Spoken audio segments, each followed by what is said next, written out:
मजे की बात यह है कि इस बजट पे कोई भी बात ज्यादा कर ही नहीं सक रहा, और जो सबकी बातों से एक तासुर मिल रहा है, मैंने पूरा दिन देखा, स्पेशली हुकूमती और इत्तेहादी साइड है, वो इन सो मेनी वर्ड्स ये कह रहे हैं कि बजट पेश कर दिया, यही बहुत बड़ी अचीवमेंट है, इसका क्रेडिट दें इस तरह के हालात में। अभी ये मत देखें कि इसका कंटेंट क्या है। बहुत से लोग कह रहे हैं, जो बड़े एक्सपर्ट हैं, बड़े लोग हैं, मतलब शब्बर जैदी साहब थे, एक दो और थे मेरा कल, शायद उन्होंने भी बात की है, ये होगा जुबैर साहब जो थे साबिक गवर्नर हैं, उनका ख्याल है कि ये शायद बजट वापस हो जाए, मतलब इसमें बहुत सारी वापस भी ना हुआ तो मैसिव इसमें चेंजेस होंगी, क्योंकि जिस तरह का ये पेश किया गया और हमने देखा है, माजी में भी आते रहे हैं और बंदा तंग होता है जैसे मैंने कहा, लेकिन इस कोई आपको दो तीन चीज़ें नज़र नहीं आ रही जिसकी वजह से उम्मीद नहीं है। हाँ। सबसे बड़ी होती है कि ग्रोथ मीन्स कि आपका जो सेक्टर है, प्रोडक्टिव आपके सेक्टर हैं या ओवरऑल आपकी इकॉनमी जो है वो ग्रो करती है। ग्रो का मतलब होता है इनकम बढ़ती है, रोज़गार निकलते हैं, नए नए बिजनेसेस जहाँ शुरू होते हैं, नई कंपनियाँ आती हैं,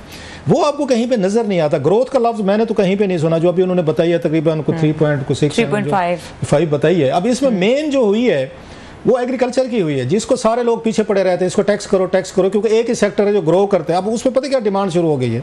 वैसे इनके हमारे अर्बन जो हमारे बाबू बैठे होते हैं, इनको भी दाद देनी चाहिए, इनकी इकॉनमी की समझ जो है ना, पता मुझे समझ नहीं, शायद मैं नालायक नह लूँगा।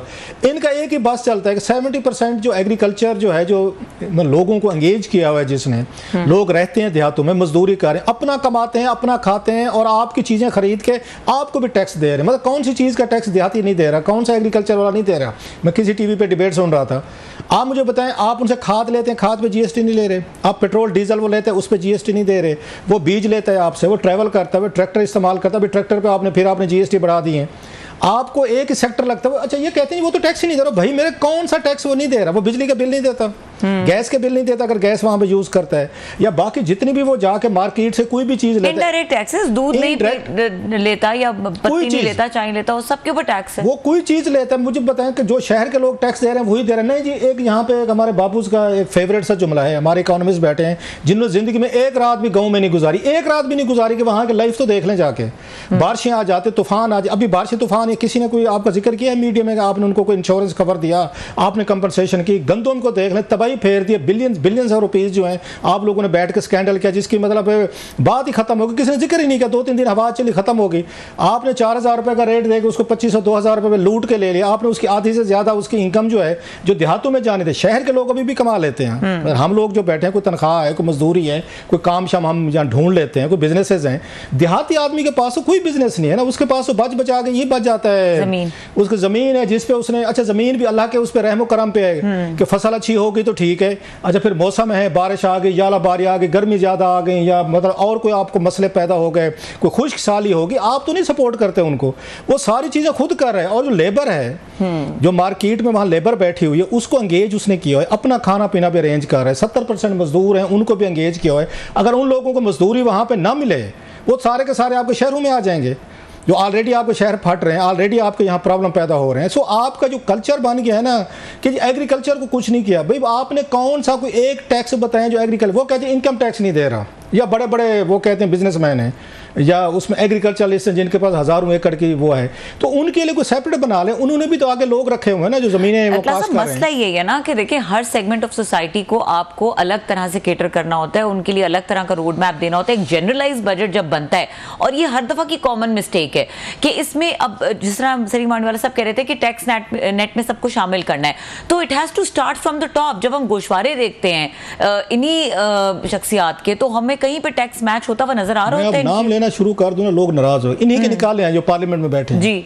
एक बहुत बड़े यहाँ पे दानिश्वर, एक मतलब यहाँ पे वो थे, वजीर थे, बड़े बड़े लोग गुजरे, उनका टैक्स रिटर्न देखा 11,000 रुपये, 10,000 रुपये। डार साहब ये फाइनेंस मिनिस्टर थे, उनके मुझे याद है 8 लाख 10 लाख इनकम देखें इनकी। 8-10 लाख तो आजकल आम सा एक आपका एवरेज किस्म की, जिसकी 2-2.5 लाख रुपए की तनख्वाह है, वो पैसे दे रहा है। आपने सारा बर्डन डाल दिया इन पे ये मिडिल क्लास पे। और दूसरा जो, अच्छा एक और चीज, बिजनेस कम्युनिटी जो है और ताजिर जो हैं, वो बहुत ज्यादा रेजिस्ट कर रहे हैं, रिटेलिएट कर रहे हैं। वो कह रहे हैं ये बिल्कुल ऐसी बात है कि हम बिजनेस बंद करें और चले जाएं। नाराज हो जाएंगे। एक चीज मैंने और देखी, आप भी जाते होंगे, आप कभी जाए ना, यहाँ पे टैक्स हम दे रहे हैं, आम आदमी टैक्स दे रहा है, कलेक्शन नहीं हो रही, कैसे?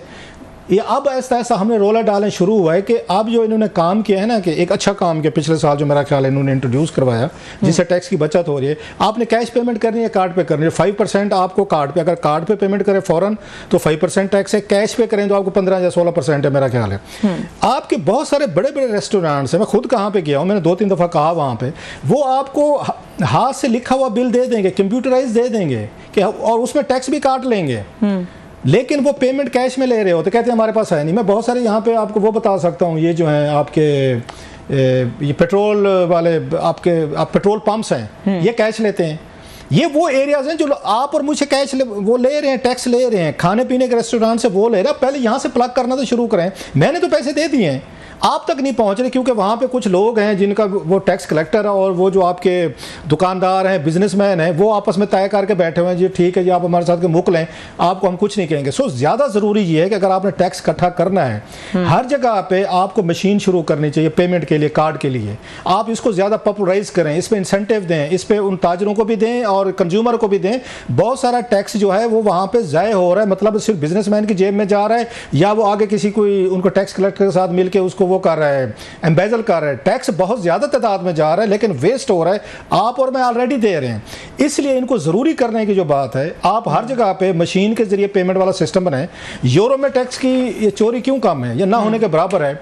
वहाँ पे प्लास्टिक मनी का जो कंसेप्ट है, कार्ड्स के जरिए जो पेमेंट है, या ऑनलाइन के जरिए जो चीज़ें आना शुरू, रिकॉर्ड होना शुरू है ना, आपकी डॉक्यूमेंटेशन शुरू हुई है ना।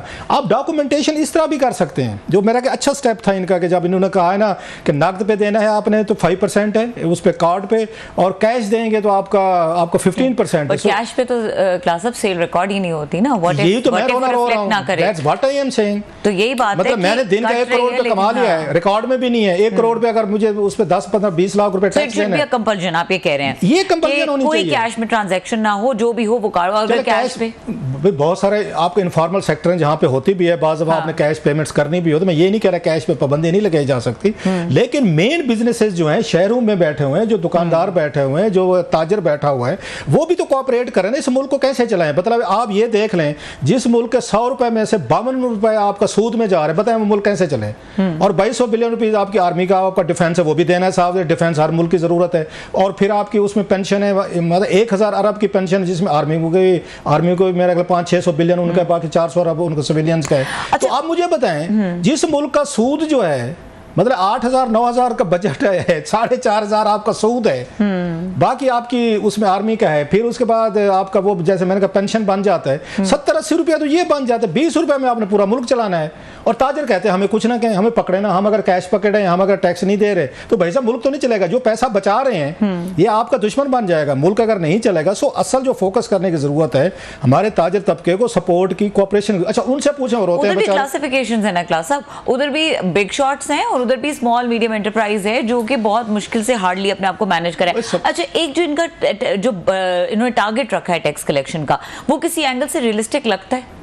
इतना बड़ा रखेंगे तो कुछ ना कुछ इकट्ठा कर लेंगे ना। मतलब वो पहले से रियलिस्टिक रख लें तो फिर तो किसी ने देने नहीं है। मतलब मैं रख लूँ जी, मैंने 10 रुपये में टैक्स लेना है तो मुझे तो 2 रुपये किसी ने नहीं देने। मैं 100 रुपये कहूँगा तो अगले कहेंगे चलो यार 100 रुपये तो हम कोई और नहीं, 50-60 रुपये तो इकट्ठा। ये पाकिस्तानी कौम है, ये आपका क्या कर सीधे हाथ से पैसे देती है। और दूसरी बात ये है कि ये जो सारे बैठे हुए हैं, अगर आप इसमें कंट्रीब्यूट नहीं कर रहे फिर लोन उनको कोई फर्क नहीं पड़ता हुकूमतों को। अब ये क्या करेंगे? वो जिसके 1.8 की जो बात हो रही है, 18,000 अरब की जो उसमें आ रही है, ये कहाँ से आएगा? अब हुकूमतों के पास क्या आसान तरीका, लोग खुश हो जाएंगे। उन्होंने बैंकों से लोन लेने, 3-3 महीने 6-6 महीने तनख्वाहें देनी है, बजट किसी को देने, सप्लीमेंट्री ग्रांट्स देनी है, वो लोन लेना शुरू कर दे। लोन पे कमर्शियल आजकल ये इन्होंने कल परसों इन्होंने वो किया है, काम किया, 20% इन्होंने मार्कअप किया है। तो बैंकों को तो मसला ही नहीं है कि बैंक आप उनके पास जाते हैं, बैंक के पास जाते हैं, वो आपको 20% पे लोन देता है, उस पर सूद लेता है, वो उसको ह्यूज है। आप क्या करते हैं? पेट्रोल की कीमत बढ़ा के उधर से पैसा इकट्ठा करके सूद के पैसे आपकी जेब से निकाल रहे हैं। No, it's up to you कि आपने सीधे हाथ से पैसे देने हैं, ताकि सूद वाला काम जो शुरू हो चुका है, मार्कअप वाला हो सका है। मार्कअप तो हमारे लिए ज़ाया हो रहा है ना, कि हमारे पास क्योंकि पैसे नहीं है प्रोजेक्ट्स को फंड करने के लिए या डेवलपमेंट के काम करने के लिए, तनख्वाहें देने के लिए, लिहाजा हम बैंकों से पैसा ले रहे हैं। और उनको वापस करने के लिए बैंकों से हम इधर तेल, बिजली, गैस की कीमतें बढ़ा के आपकी जेब से निकाल रहे हैं। तो ये सीधा उनकी जेब में हाथ क्यों नहीं डाला जा सकता, ताकि पेट्रोल गैस की कीमतें बढ़ाने की बजाय आम आदमी इफेक्ट होता है इससे। आप उन पर फोकस करें जहाँ से पैसा जनरेट हो रहा है। रीस्ट्रक्चरिंग की जरूरत है क्लास साहब। ये कौम नहीं रीस्ट्रक्चर हो सकती। ये इसके ऊपर बात करेंगे ना हुक्मरान उन्हें होना, अगर ये भी नहीं हो सकती और बजट भी इस तरह का आता रहेगा तो फिर इसके बाद कैसे चलेगा मामला? अल्लाह के नाम पे देते जा बाबा, वो IMF दे, अमेरिका दे, चाइना दे, सऊदी दे, जो भी दे कुछ वो दे रहे हैं, और क्या ऑप्शन है?